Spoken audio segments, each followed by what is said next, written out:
दरअसल देश की सियासत में एक बार फिर से राष्ट्रगीत वंदे मातरम को लेकर चर्चा शुरू हो चुकी है। गृह मंत्रालय ने बुधवार को एक नए दिशा निर्देश जारी करते हुए यह साफ कर दिया कि अब सभी सरकारी कार्यक्रमों और स्कूलों में राष्ट्रगान से पहले वंदे मातरम गाया जाएगा। लेकिन सरकार के इस फैसले के खिलाफ अब सियासत तेज हो चुकी है। विपक्ष के साथ साथ मौलानाओं ने भी अब सरकार के खिलाफ मोर्चा खोल दिया है।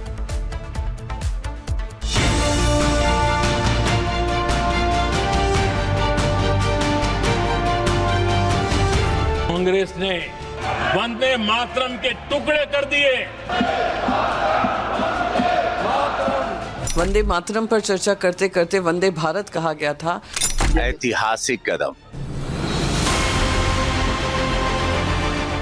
आजादी के मतवालों के लिए जो नारा कभी फांसी के फंदों पर झूल जाने का हौसला था, आज वही वंदे मातरम सियासत के बिसात पर एक मोहरा बनकर रह गया है।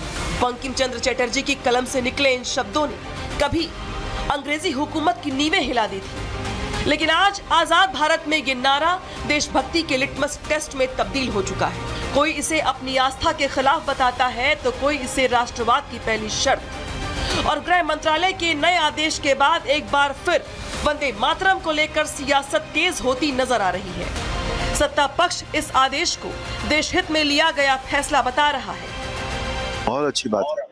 पहले जो चीज बैन कर दी गई थी, पूरा वंदे मातरम अगर हम पाठ हम देखें, पूरा गीत हम देखें तो अपने आप में इतना सुंदर है, इतना अद्भुत है। वो पूरा अगर होने जा रहा है तो बहुत अच्छी बात। युवा चाहता था, युवा ये नए भारत में जो बॉर्डर फिल्म और धुरंधर फिल्म को हिट करवा रहा है, वो युवा की मांग थी। ये देश बदल गया और युवाओं की सोच थी। युवा बड़ा प्रसन्न है। देश का हर युवा धन्यवाद दे रहा है अपने प्रधानमंत्री। लेकिन सत्ता पक्ष जहां इसे राष्ट्रवाद के प्रतीक के तौर पर देख रहा है, तो वही विपक्ष इसे सांप्रदायिकता और ध्रुवीकरण के चश्मे से देखता है। गृह मंत्रालय के फैसले के बाद विपक्ष सरकार पर सवाल खड़े कर रहा है। इनका तिरंगे से कोई लेना देना है?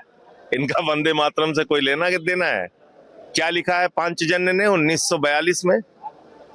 मेरे पास वो अखबार है 1949 का।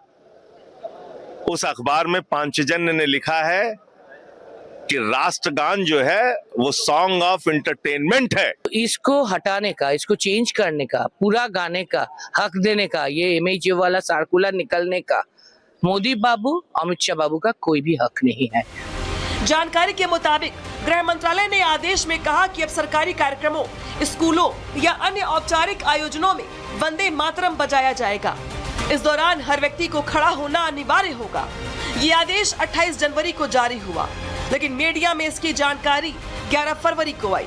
नए प्रोटोकॉल के मुताबिक राष्ट्रगान से पहले राष्ट्रगीत गाए बजाए जाएंगे। सामूहिक रूप से पूरे 6 पैराग्राफ गाए बजाए जाएंगे। पूरे 3 मिनट 10 सेकंड तक राष्ट्रगीत बजाया जाएगा, गाया जाएगा।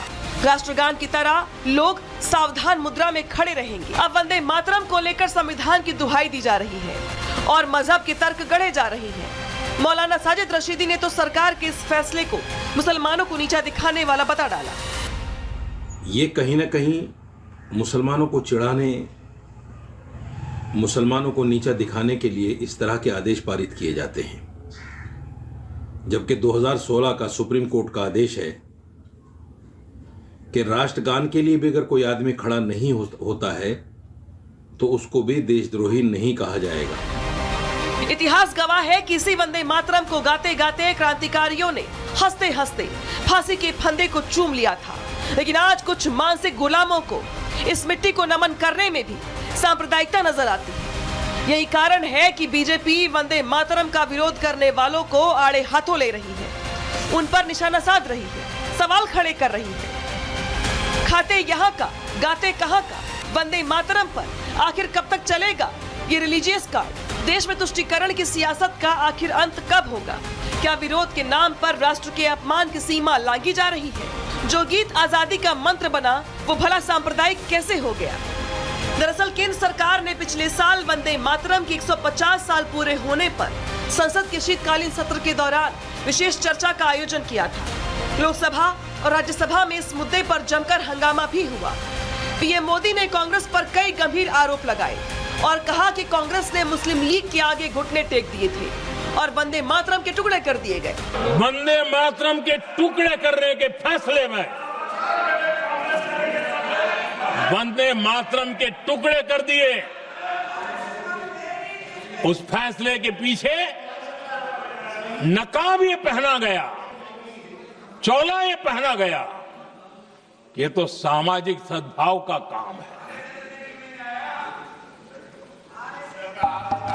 लेकिन इतिहास इस बात का गवाह है कि कांग्रेस ने मुस्लिम लीग के सामने घुटने टेक दिए और मुस्लिम लीग के दबाव में किया। अब बड़ा सवाल यहाँ पर यह है कि लोकतंत्र में विरोध का अधिकार सबको है, लेकिन जब विरोध राष्ट्र के अपमान की सीमा लांघने लगे तो उसे स्वीकार नहीं कर सकते। वंदे मातरम कल भी गौरव का प्रतीक था, आज भी है और कल भी रहेगा। जिन्हें इस उद्घोष से आपत्ति है, उन्हें अपनी सोच का इलाज करवाना चाहिए, क्योंकि ये देश अब झुक कर नहीं, सीना तान कर अपनी पहचान की बात करेगा। वंदे मातरम के टुकड़े करने के फैसले में, वंदे मातरम के टुकड़े कर दिए,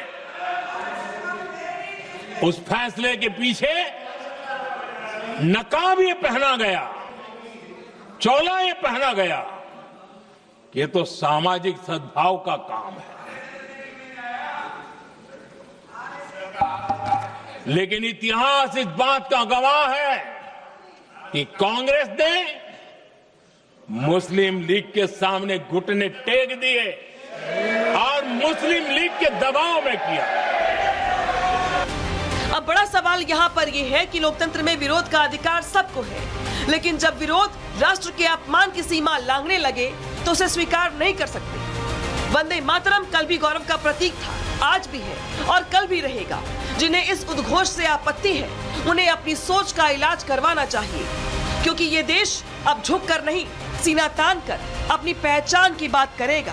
वंदे मातरम के टुकड़े करने के फैसले में,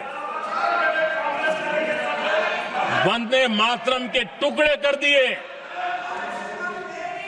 उस फैसले के पीछे नकाब ये पहना गया, चोला ये पहना गया, ये तो सामाजिक सद्भाव का काम है।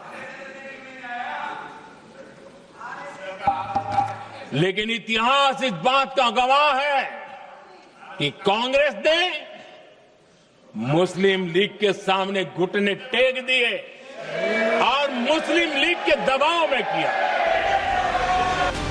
अब बड़ा सवाल यहाँ पर यह है कि लोकतंत्र में विरोध का अधिकार सबको है, लेकिन जब विरोध राष्ट्र के अपमान की सीमा लांघने लगे तो उसे स्वीकार नहीं कर सकते।